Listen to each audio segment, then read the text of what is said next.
Well, hello everyone. I'm talking to you from Russia, from St. Petersburg, Russia. I'm here for the Microsoft Imagine Cup. For those of you who don't know it, it's an international student competition that doesn't just focus on games, it focuses on software design in a very interesting category called world citizenship, where through technological applications, certain issues identified by the United Nations as things that would need to be addressed in the 21st century, infant mortality, clean water, matters like that, are addressed by very young students who are doing things in their 20s that could not be more the polar opposite of things I did in my 20s. I was a judge on the games track and saw some very interesting games. Just so you understand just how diverse it was, I was looking at student teams from Indonesia, from Angola. It was the first time Angola has ever been represented at an event like this, as well as France and Austria and other countries that might be slightly more familiar and more understanding of sort of the larger game industry.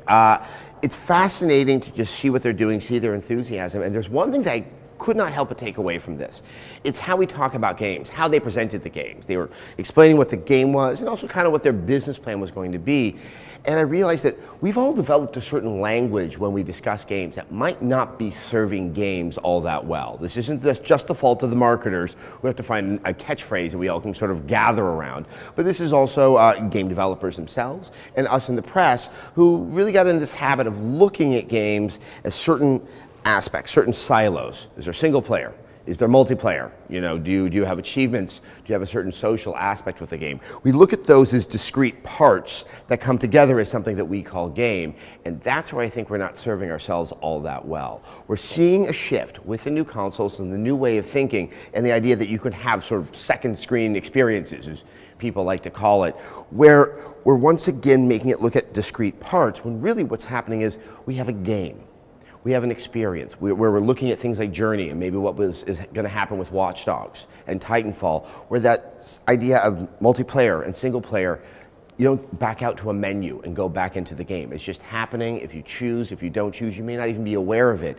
It's all one collective experience. And I think that's where some of the problems are coming. When we're looking at the new consoles, when we're talking about this new technology, we are only able to interpret it from the experiences we've already had, from the taxonomy, from the language that we currently understand games from, and that is limiting our interpretation of where things might be going, and I think it's also limiting our evaluation of what is quality and where things might be heading, because we're looking for what we understand made better, not something that's entirely different that we're all struggling to come up with the language to define and articulate.